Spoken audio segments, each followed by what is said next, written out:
இப்போ நான் பேச இருப்பது 5ஆம் பாவகம். 5ஆம் பாவகம் என்பது குலதெய்வம், நம் குழந்தைகள் சொல்றது. பெரும்பாலும் யாருமே 5ஆம் பாவத்தை சரியாக இயக்குவது இல்லை. 5ஆம் பாவம் குலதெய்வம். நீங்கள் குலதெய்வத்துக்கு போயிட்டு வந்தால் தான் உங்கள் வாழ்க்கையில் வெற்றிங்கிறது ஒன்று அடைய முடியும். ஆனால் நிறைய பேர் குலதெய்வமே தெரியாமல் இருக்கிறாங்க. குலதெய்வம் தெரியாமல் இருக்காங்க. அதுக்கு காரணம் அவங்க முன்னோர்கள், அந்த ஜாருடைய அப்பா, அவங்க தாத்தா குலதெய்வத்தை சொல்லி கொடுக்கணும். இதுதான் இங்கே குலதெய்வங்க, இந்த குலதெய்வத்துக்கு இப்படி தான் வரணும், அது குலதெய்வத்துக்கு அங்கே பொங்க வைக்கணும், படையில் போகணும், அன்னதானம் பண்ணணும்னு சொல்கிற காரணம் அதுதான். அவர் இப்போ சார் சொன்னார்ல, இப்போ பரிகாரம் சொல்லும்போது 2 மணி நேரமாவது அந்த குலதெய்வத்தில் உட்காந்துருக்கணும். அதுக்காக தான் அவங்க மறைமுகம் என்ன சொல்லியிருக்காங்க, பொங்க வைங்க, படையல் போடுங்க, அன்னதானம் பண்ண சொல்லியிருக்காங்க. யாருமே அந்த குலதெய்வத்துக்கு போகிறதே இல்லையா? போனாலும் ஒரு 5 நிமிஷத்தில் சாயம் மட்டும் ஒரு 10 நிமிஷத்தில் ஓடியாரலாமா அப்படின்னா போகிறாங்க. அப்படி அது செல்லக்கூடாது. ஏன்னா உங்கள் வம்சம், உங்கள் தாத்தா, உங்கள் அப்பா, அவங்க அப்பா அப்படியே போயிட்டே இருக்கும். தலைமுறையாக அது வழிபட்ட இடம். அப்போ அவங்க வைப்ரேஷன் வேணும். அப்போ முன்னோர்கள் ஆசீர்வாதம் வேணும்னா அங்கே ஒரு குலதெய்வத்துக்கு போயிட்டு வரணும். குலதெய்வம் அனுக்கிறம் ரொம்ப ரொம்ப முக்கியம். இப்போ எந்த லக்கணமாக இருந்தாலும் சரி, 5ஆம் பாவதிபதி எந்த லக்கணமாக இருக்கட்டும், 5ஆம் பாவதி ஒரு இடத்துல நிற்பார். அவர் நெருப்பு ராசியில் இருந்தால், 5ஆம் பாவதிபதி நெருப்பு ராசியில் இருந்தால், அப்போ நம்ம என்ன பண்ணோம்னா அங்கே போய் இந்த மகா தீபம் விளக்கு இருக்கும், அந்த விளக்கு எண்ணெய் வாங்கி ஊற்றணும். மகா விளக்குக்கு எண்ணெய் வாங்கி ஊற்றிட்டு வந்தால் தான் உங்கள் குலதெய்வம் அனுக்கிறம் பரிபூர்ணமாக கிடைக்கும். அல்லது என்ன பண்ணான்னா நீங்கள் அடுப்பு வாங்கி கொடுக்கலாம், அல்லது சமையல் அடுப்பு கட்டி கொடுக்கலாம். அது நெருப்பு சம்பந்தமாக உள்ளது பூரா நீ செஞ்சுட்டு வந்தீங்கன்னா, ஆக்டிவேஷன் பண்ணிங்கன்னா உங்கள் குலதெய்வம் அனுக்கிறம் பரிபூர்ணமாக கிடைக்கும்.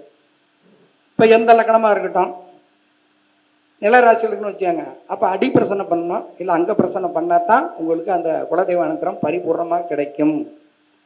பரிபூர்ணமாக கிடைக்கும். அடுத்தது காற்று ராசி இருக்குன்னு வச்சுக்கோங்க. 5ஆம் பாவதி காற்று ராசியில் இருந்தால், அப்போ காற்று ராசி இருந்தால் இந்த சீலிங் ஃபேன் வாங்கி கொடுக்கலாம், அர்ச்சனை பண்ணலாம். இல்லை ஒன்றுமே நம்மளோட வசதி வாய்ப்பு இல்லை, விசிறி வாங்கி கொடுக்கலாம், ஃபேன் வாங்கி கொடுக்கலாம், எக்ஸிட் ஃபேன் வாங்கி கொடுக்கலாம். இது சம்மந்தமாக தான் நீங்கள் செய்து கொடுத்து வந்தால் அந்த அனுக்கிரகம் பரிபூர்ணமாக கிடைக்கும். இப்போ 5ஆம் பாவதிபதி நீர் ராசியில் இருக்குன்னு வச்சுக்கோங்க. 5ஆம் பாவதிபதி நீர் ராசியில் இருக்கு. அப்போ நீர் ராசினா என்ன? அபிஷேக பொருள் வாங்கி கொடுக்க வேணும். அபிஷேக பொருள் வாங்கி கொடுத்தா தான் அந்த அனுக்கிரகம் உங்களுக்கு பரிபூர்ணமாக கிடைக்கும். பரிபூர்ணமாக கிடைக்கிறதுக்கு அபிஷேக பொருள்னால் பால் வாங்கி கொடுக்கலாம், தேன் வாங்கி கொடுக்கலாம், பன்னீர் வாங்கி கொடுக்கலாம். ஏன்னா இல்லது மஞ்சள் அதை கரைச்சி ஊற்ற தான் செய்வாங்க. அந்த மாதிரி அபிஷேக பொருள் என்னென்ன இளநீர் வாங்கி கொடுக்கலாம், அரிசி மாவு வாங்கி கொடுக்கலாம். இது மாதிரி வாங்கி கொடுத்துட்டு வர உங்களுக்கு அந்த குலதெய்வ அனுக்கிரகம் பரிபூர்ணமாக கிடைக்கும். குலதெய்வத்து அனுக்கிரகம் பரிபூர்ணமாக கிடைக்கும். எதுக்காக? அப்போ குலதெய்வங்கிறது நம்ம முன்னோர்கள்னு சொல்லிட்டேன். அப்பா, அவங்க அப்பா, அவங்க அப்பா, அந்த வைப்ரேஷன் கிடைக்கணும்னா அது வருஷத்துக்கு ஒரு நாள் 365 நாளைக்கு ஒரு தடவை போயிட்டு வரணும். டெய்லி கூட போய் சொல்ல, மாதத்துக்கு கூட போய் சொல்ல, வருஷத்துக்கு ஒரு நாள் 365 நாளைக்கு ஒரு தடவை போயிட்டு வந்தாவே, ஒரு நாளில் போயிட்டு வந்தாவே போதும். அந்த குலதெய்வங்களுக்கு பரிபூர்ணம். எதுக்காக 365 நாள் வச்சுருக்காங்கன்னா, நம்ம முன்னோர்கள் மண்ணு உலகத்திலிருந்து மேலாகம் போயாச்சு. அப்போ பூமி லோகத்துக்கு 365 நாள் சேர்ந்தது தேவலோகத்துக்கு ஒரு நாள். அந்த ஒரு நாள் நீங்கள் போய் ஏன்னா அங்கே குலதெய்வம் வணங்கிட்டு முறையாக பொங்கல் வைத்து படையல் போட்டு அன்னதானம் பண்ணிங்கன்னா அவங்க அந்த பரிபூர்ணமாக ஏற்றுக்குவாங்க. அவங்க ஒரு நாள் நீங்கள் அந்த குலதெய்வத்தை செஞ்சுக்கிட்டீங்கன்னா, அன்னதானம் போட்டிங்கன்னா அவங்களுக்கு 365 நாள் சாப்பிட்டதுக்கு சமமாயிரும். அப்போ அந்த குலதெய்வம் அனுக்கிரகம் ரொம்ப முக்கியம். குலதெய்வம் அனுக்கிரகம் ரொம்ப முக்கியம். அப்போ 5ஆம் பாவதிபதியை கொண்டு தான் குலதெய்வத்தை எடுக்கிறாங்க. 6ஆம் பாவம் தான் போன ஜென்ம கர்மா. போன ஜென்ம கர்மாங்கிற 6ஆம் பாவம். காலசக்கரத்துக்கு 9ஆம் பாவத்துக்கு 10ஆம் பாவம் கர்மஸ்தானம். அப்போ 6 தான் போன ஜென்ம கர்மா. அதனால தான் போன ஜென்ம கர்மா இது பண்ணுறது எங்கே கொடுத்துருக்காங்க? புதன் கையில் கொடுத்துருக்காங்க. அப்போ 6ஆம் பாவத்துக்கு விரையாத பாவம் யாருன்னா 5ஆம் பாவம். அப்போ குலதெய்வத்துக்கு போனீங்கன்னா போன ஜென்ம கர்மா உங்களுக்கு குறையணும்னா 5ஆம் பாவத்தை எவ்வளோ தூரம் ஏற்கிறீங்களோ போன ஜென்ம கர்மா உங்களை விட்டு குறைஞ்சிக்கிட்டே வரும். இது அனுபவத்தில் கண்ட உண்மை. ஏன்னா இதை நீங்கள் செஞ்சு பாருங்கள், உண்மையிலே ரொம்ப சிறப்பாக இருக்கும். அடுத்தது, இப்போ எல்லாருமே அஞ்சாங்குள்ளதை ஏதோ ஒரு நாளில் பிறந்திருப்பாங்க, ஒரு நட்சத்திரத்தில் பிறந்திருப்பாங்க, ஒரு திதியில் பிறந்திருப்பாங்க, ஒரு கர்ணத்தில் பிறந்திருப்பாருங்க, ஒரு யோகத்தில் பிறந்திருப்பாங்க. இந்த அஞ்சையுமே இயக்கணும்னா முதலில் வாரம்னா நாள். அப்போ கோல் செய்யாதே நாள் செய்யன்னு இருக்காங்க. அப்போ கோல் செய்யாத நாள் சொல்லி எந்த கிழமை பிறந்தாலும் சரி, ஞாயிற்றுக்கிழமை இருந்தாலும் சரி, திங்கக்கிழமை பிறந்தாலும் எந்த நாள் அதான் நாள். அப்போ நீங்கள் திருச்செந்தூர் முருகனை வழிபாடு வைத்துக்கொள்ள வேண்டும். வருஷத்துக்கு ஒரு நாள் திருச்செந்தூர் முருகனை செய்துட்டு வர வேண்டும். நட்சத்திர வழிபாடு யாருன்னா அவர் பழனிமலை முருகன் தான். பழனி ஆண்டவரை போய் கீழே அவரை ஐயா சொன்ன மாதிரி கீழே ஆதீனங்குடி பார்த்துட்டு போயிட்டு வந்தீங்கன்னாவே உங்கள் நட்சத்திரம் எந்த நட்சத்திரம் இருந்தாலும் சரி அது ஆக்டிவேஷன் ஆகிட்டே இருக்கும். அப்புறம் திதி ஸ்ரீரங்க ரங்கநாத வழிபாடு தான் வச்சுக்கணும். இன்னைக்கு எந்த திதியில் பிறந்தீங்களாம் சரி, வளப்பிறை பாஞ்சு தேய்பிறை பாஞ்சு எந்த திதி திதி கண்ட்ரோலர் யாருன்னா சுக்கரன் தான். அப்போ சுக்கரனை இயக்கணும்னா எங்கே போகணும்? ஸ்ரீரங்க ரங்கநாத வழிபாடு வைத்து கொண்டால் தான் உங்களுக்கு அந்த திதி நன்றாக வேலை செய்யும். அடுத்தது யோகத்துக்கு சனி பகவான் தான். எதுக்கு யோகத்துக்கு சனி பகவான் சொல்கிறோம்னா, ஏன்னா சூரியன் என்ற டிகிரி, சந்திரன் என்ற டிகிரி ப்ளஸ் 93.20 டிகிரி, அப்போ சனி தான். அப்போ 93.20 டிகிரி எங்கே ஆரம்பிக்குது? உங்களுக்கு புனர்பூசம் 4ஆம் பாதம் முடிஞ்சு பூசம் ஆரம்பிக்குது. அப்போ பூசம் தான் சனி பகவான். அப்போ இது எங்கே பண்ணோம்னா திருநள்ளாறு போயிட்டு வரணும். அவர் யோகத்தை இயக்குவர் யாரானா சனி பகவான் மட்டுமே. ஏன்னா நம்ம கர்மா செய்கிற கர்மாவை வச்சு தான் அது செயல்பட வருகிறது. அப்போ அவருக்கு அங்கே போகணும். கர்ணத்துக்கு அதிபதி அவர் தான், கர்ணத்துக்கு திருநள்ளாறு தான். இப்போ 4 சொல்லியிருக்கேன்.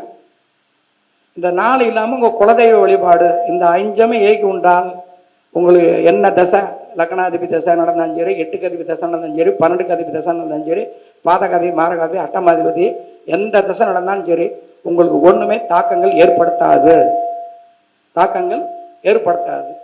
இதை நீ கண்டிப்பாக செஞ்சு பாருங்க, வாழ்க்கையில் வெற்றிங்கிறது கண்டிப்பாக உண்டு. இப்போ 5ஆம் பாவம் குல தெய்வத்தை பற்றி பேசணும்னா, இப்போ 5ஆம் பாவத்தில் நின்ற கோல் 5ஆம் பாவ அதிபதியுடன் புதன் இருந்தால் அப்போ குதிரை மேலே உள்ள தெய்வம் அங்கே கோயிலில் இருக்கும். குதிரை மேலே உள்ள தெய்வம் இருக்கும். இதே சந்திரன் சேர்ந்திருந்தால் 5ஆம் பாவதி சந்திரனுடன் இருந்தால் அங்கே ஒரு அம்மன் வழிபாடு கண்டிப்பாக இருக்கும். செவ்வாய் இருந்தால் சுத்த பூஜையும் அசை பூஜையும் 2ம் கலந்த பூஜை இருக்கும். குரு இருந்தால் வாகனம், யானை மேலே உள்ள வாகனம் இருக்கும். அல்லது பேரை சொன்னால் அந்த ஊர் தெரியற அளவுக்கு பாப்புலரிட்டியான கோயிலாக இருக்கும். சுக்கிரன் தான் சப்த கன்னிமார்கள் 7 கன்னிமார்கள் கண்டிப்பாக உண்டு. 5ஆம் பாவ அதிபதியுடன் சுக்கிரன் தொடர்பு இருந்தால் அப்போ என்ன 7 கன்னிமார்கள் கண்டிப்பாக உண்டு. அங்கே கன்னி தெய்வ வழிபாடு கண்டிப்பாக இருக்கும். எந்த லக்னமாக இருந்தாலும் சரி, 5ஆம் பாவதி சுக்கிரன் அல்லது 5ஆம் பாவதி சுக்கிரன் தொடர்பு, 5ஆம் பாவதி சுக்கிரன் சாரம் வாங்கியிருந்தால் அந்த மாதிரி உங்கள் குலதெய்வம் இருக்குன்னு நம்ம எடுத்துக்கணும் சார். அடுத்தது சனி பகவான்னா அர்பாவேலு கம்பு சூலாயுதம் ஆயுதம் ஏந்த தெய்வம் அந்த கோயில் இருக்கும். ராகு கேது இருந்தால் சர்ப்ப சம்பந்தப்பட்ட இடத்துல அந்த கோயில் இருக்கும். அல்லது உருவம் இல்லாத வழிபாடு உண்டு.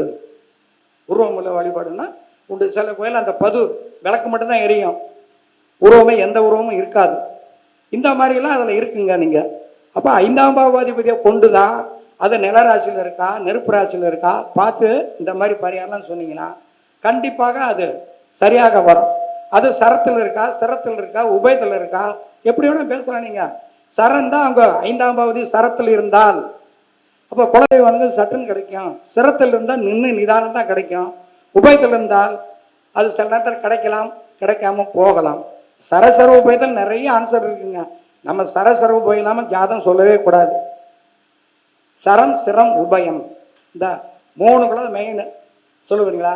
ஜாதகம் இல்லாமல் எந்த இலக்கணமாக இருந்தாலும் சரி, சரமா சிரமா உபயமா, இதுக்கு யார் நல்லவங்க யார் கெட்டவங்க இது தரம் பிரிக்கணும்.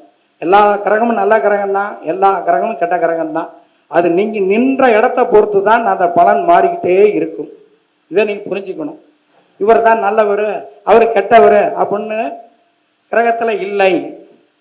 இப்போ மேச லக்கணத்துக்கு குரு நல்லவர் 9க்கு அதிபதி, அதே ரிஷப லக்கணத்துக்கு 8ஆம் அதிபதி போயிறாரு. இதே மிதுன லக்கணத்துக்கு குரு பாத கதையை பேர். அப்ப மாறுதா இல்லையா பலன்? ஒரே குரு தான், ஏன் இத்தனை விதமா நம்ம டைவர்ட் பண்றோம்? அப்போ ஒரு ஜாதகம் வாங்கினா நமக்கு என்ன லக்கணம் இருக்குது, அந்த லக்கணத்துக்கு நல்லவை யார் கெட்டவை யார் அப்படின்னு நீங்க தரம் பிரிச்சு பண்ணிக்கிட்டா மட்டும்தான் அதுல வந்து முழுமையாக பலன் ஆட முடியும். அப்ப 5ஆம் பாவத்துல கோலை இல்லை வச்சுக்கோங்க, அப்ப 5ஆம் பாவ அதிபதி ஒரு இடத்துல நிப்பானா இல்லையா? அந்த 5ஆம் பாவ அதிபதியும் பார்க்கணும், இல்ல 5ஆம் பாவம் நின்ற கோலையும் பார்க்கணும். அதுக்கப்புறம் காலபுருஷத்துக்கு 5 சூரியனையும் பார்க்கணும். இந்த 3ஐயும் இணைச்சு பார்த்து தான் நீங்க முழுமையான குலதெய்வம் அனுக்கிறம் இருக்கா இல்லையான்னு சொல்ல முடியும்.